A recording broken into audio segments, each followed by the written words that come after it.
Sveiks, atkal Kails bizness, jau ir 5. nedēļas atskaita par to, kas būs.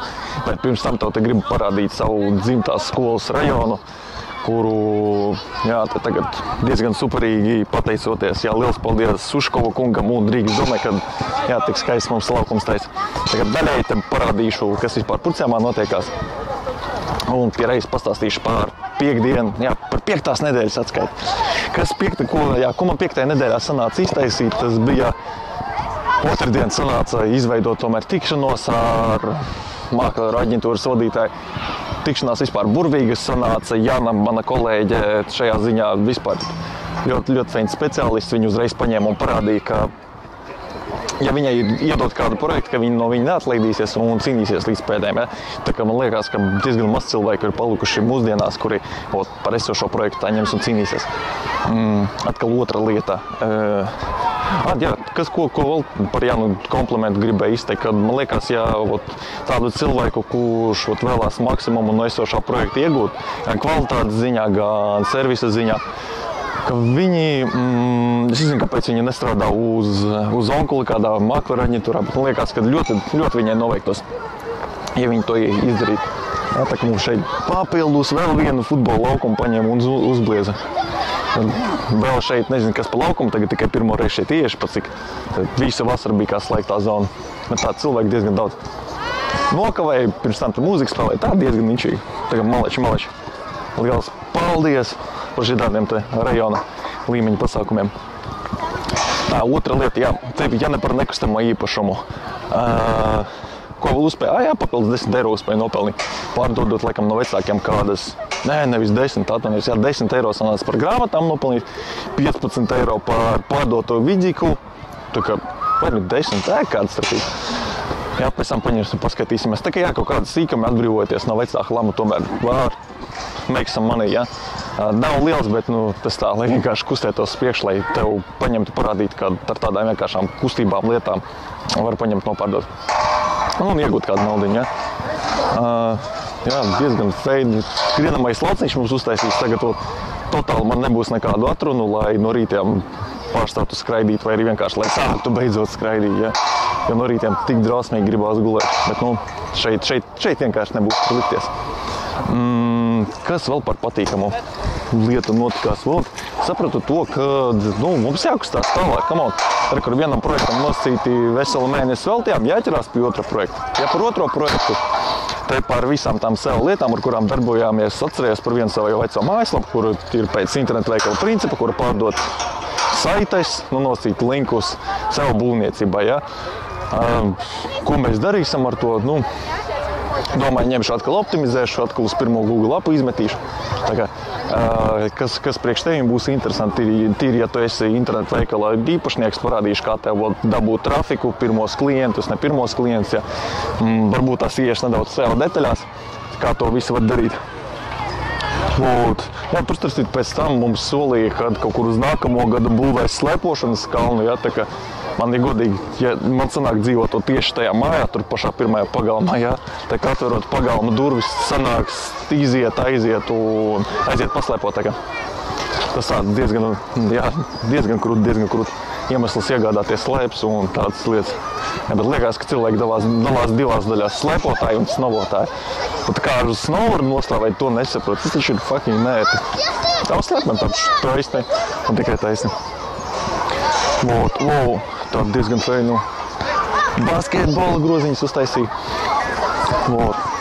Fucking daudz cilvēku, ļoti daudz. Dzīve notiekās, tas uzreiz kaut kā priecīgāk. Nezinu, vai ikdienā būs tik daudz. Paņemsim, varbūt tās piesim ar kādu mazo sasveicināsimies. Es par mazajiem bērniem, nevis par sievietēm. Bet arī kāpēc sievietes ir tādas vairāk izstāsta kā vientuļās māmiņas, ja tā nebūs manā mērķa auditorija sieviešu ziņā. Un atgriežoties atpakaļ, ko mēs tālāk darīsim, kur man jau ir gatava mājaslapa, ņemsim viņu, atsvaidzināsim, vispirms trafiku nodzīsim, pastīsimies, kādas cenas ir konkurentiem attiecīgajā jomā. Būs interesanti vienkārši tev paņemt, redzēt, kā notiek darbs ar konkrētu internetu veikalu. Un ko vēl uzspēja izdarīt? Man satiku, iepazinos ar patīkamu čali ar Oskaru. Tā kā sveiks, Oskar, liels paldies, ka piekriti aicinājumam satikties. Oskars veido Līderu biznesa klubu. Jā, Līderu biznesa klubu tā arī saucās. Kur tāds šaurs klubs, kur viņi ļoti maz cilvēkus pieņem, bet, ja pieņems, tas būs vienkārši fantastiski. Un, jā, tāds šaurs, sirsnīgs, bez jebkādām priekšapmaksām, kur man atkal ar Oskaru bija interesanti parunāt par to tēmu. Ja es teicu savu klubu veidot, vispār kādai schēmai jābūt, kādam mehānismam, ja? Bet, ar to varbūt tās atšķirās pats galvenais, kad tas klubs, kuru es vēlētos veidot, ka viņš ir komerciāls pasākums, tas, kuru Oskars veido, tas nekomerciāls, bet, ir plusi tādi, ka, ja nekomerciāli tu kaut ko dari, ja vienkārši, labdarība, nenosauksim to par labdarību, ja? Vienalga sociālā izdevība kaut kāda iegūtu, ja, kā kontakti un tādas lietas. Daudz vairāk cilvēku piekritīs ar tevi atnākt parunāt, un jā, pats Oskars ir arī uzņēmējs nekustamo īpašumu aģentūru, viņam ir, cik ar Mihailu parunāja, Mihails pateica, ka tā ir diezgan arī feina nekustamo īpašumu aģentūra, tā kā kur mēs tālāk ir. Es ceru, ka jums ausīs negrauž bērnu kliedzienu. Un jā, tā kā pajautāšu, lai mani klubā pieņem, un jā, runājam par tādiem nosacījumiem, ka tajā pašā klubā es varbūt tās pafilmēšu, kas iekšā notiekās, tās pašas intervijas ar skaistiem viesiem, kas pēdējais viesis bija iepriekšējā otrdienā Māris Gailis, jā, tas laikam Latvijā viens no pirmajiem premjerministriem, jaunās Latvijas, jā.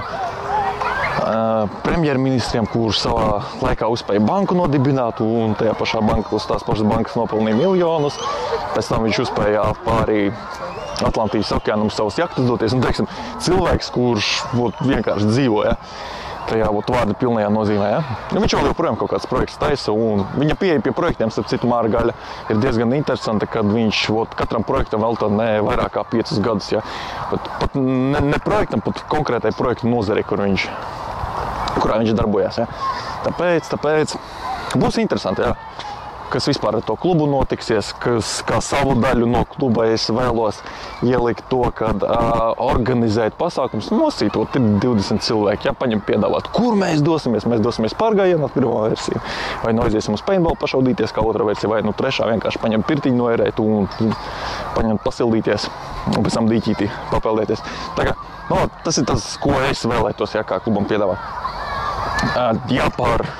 Tā principā viss arī tad 5. nedēļa beigusies, kaut ko nopelnījām, ja tālāk skatīsimies, kā mums vēl ar citiem mākleriem viss kustēsies uz priekšu. Ja?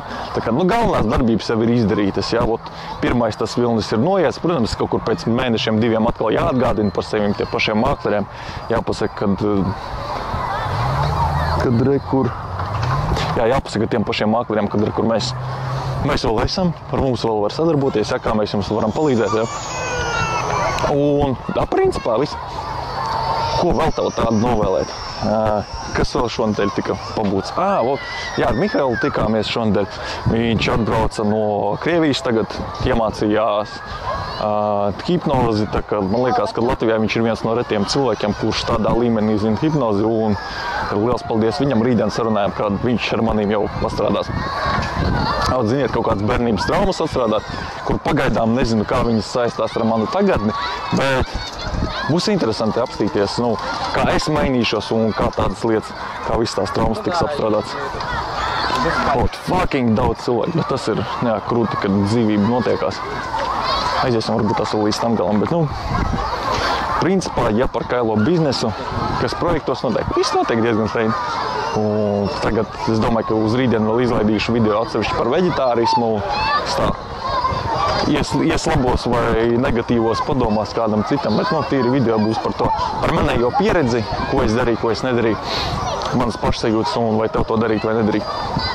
Vairāk arī par citām dogmām, ja, kuras mēs esam pieņēmuši un ar kurām dzīvojam. Tā kā liels prieks pagaidām, ka skaties mani, kā es vispār kustos, kā es dzīvojos, kā liels prieks arī pašam, paņem pastīties, kā ir 5. nedēļa salīdzinot ar pašu sākumu, kā viss tam ir mainās dzīvē. Tas ir ļoti interesanti. Jā, es ceru, ka man tevi sanāk uzlādēt uz pozitīvām rīcībām vai arī vismaz uz emocijām. Ja? Tā kā pagaidām. kā uz biznesu ar tevi, ja esi veiksmīgs un pēc iespējas vairāk tev mīlestības.